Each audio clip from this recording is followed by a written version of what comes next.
Banyak dari kita tumbuh dengan satu keyakinan sederhana. Kalau kita pintar, hidup akan berjalan lebih mudah. Pendidikan yang baik, kemampuan analitis yang kuat, dan pengalaman kerja yang solid sering dianggap sebagai jaminan pertumbuhan dan kesuksesan jangka panjang.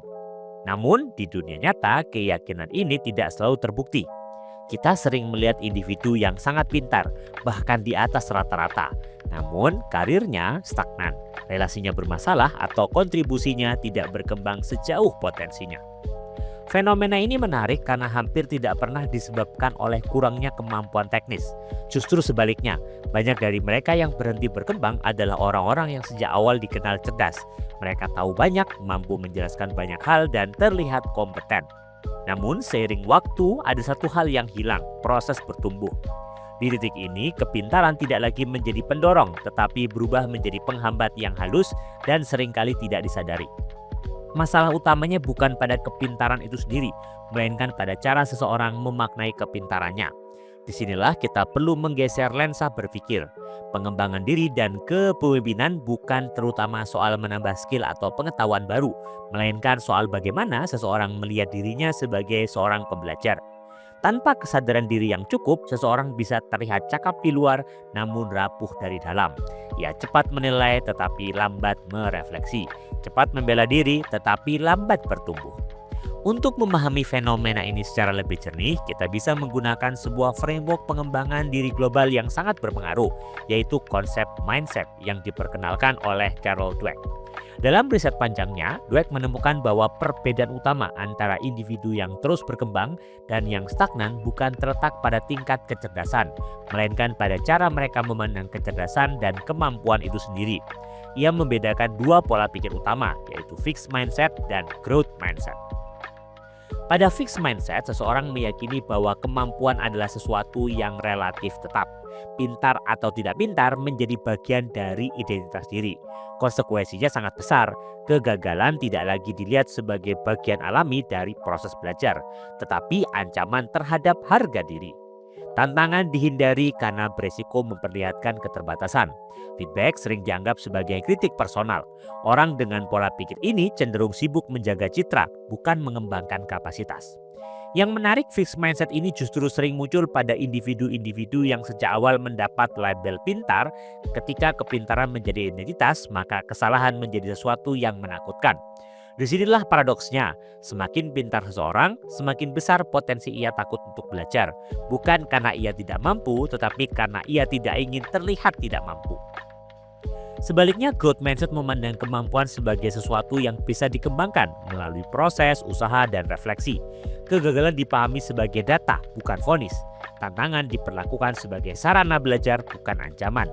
Orang dengan growth mindset tidak terlalu sibuk membuktikan bahwa dirinya pintar karena fokusnya adalah menjadi lebih baik dari waktu ke waktu. Ia sadar bahwa tidak tahu bukanlah aib, melainkan titik awal pembelajaran. Ketika framework ini kita tarik ke konteks kepemimpinan dan dunia kerja, dampaknya menjadi sangat nyata. Banyak konflik tim, resistensi terhadap perubahan, dan kegagalan kolaborasi sebenarnya bukan bersumber pada strategi atau sistem, melainkan pada mindset individu di dalamnya. Seorang leader dengan fixed mindset cenderung defensif, sulit menerima masukan dan melihat perbedaan pendapat sebagai ancaman. Sebaliknya, leader dengan growth mindset lebih terbuka, reflektif, dan mampu menciptakan ruang belajar bagi timnya. Disinilah kita bisa memahami mengapa banyak orang pintar berhenti berkembang, bukan karena tidak punya potensi, tetapi karena mereka terjebak dalam kebutuhan untuk selalu terlihat benar. Semakin kuat identitas saya pintar melekat, semakin besar ketakutan untuk salah. Padahal pertumbuhan hampir selalu menuntut kita untuk melewati fase belum bisa, belum tahu, dan belum rapi. Tanpa keberanian untuk berada di fase itu, tidak akan ada pertumbuhan yang nyata. Maka pengembangan diri yang sesungguhnya selalu dimulai dari self-awareness, kesadaran untuk melihat pola pikir sendiri dengan jujur, bukan untuk menyalahkan diri, tetapi untuk memahami diri. Refleksi sederhana bisa menjadi titik awal, misalnya dengan bertanya, dalam situasi apa saya paling defensif? Kapan terakhir kali saya belajar sesuatu yang benar-benar menantang ego saya?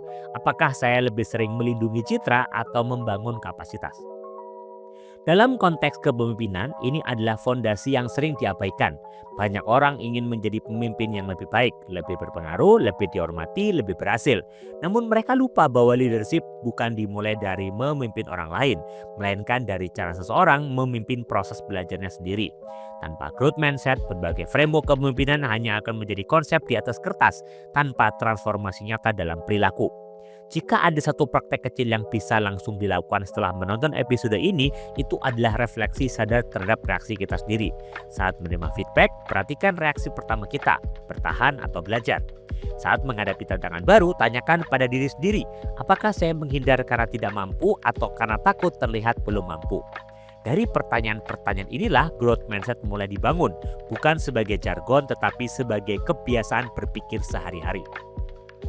Pada akhirnya, perjalanan kepemimpinan dan pengembangan diri bukanlah tentang menjadi orang terpintar di ruangan. Ia adalah tentang menjadi individu yang paling bersedia untuk terus belajar. Kepintaran mungkin membawa kita masuk ke sebuah peran, tetapi kesadaran diri dan mindset yang bertumbuhlah yang membuat kita berkembang dan memberi dampak.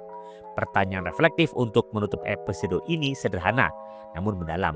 Dalam hidup dan pekerjaan saya saat ini, apakah saya sedang berusaha terlihat pintar atau sedang benar-benar berproses untuk bertumbuh?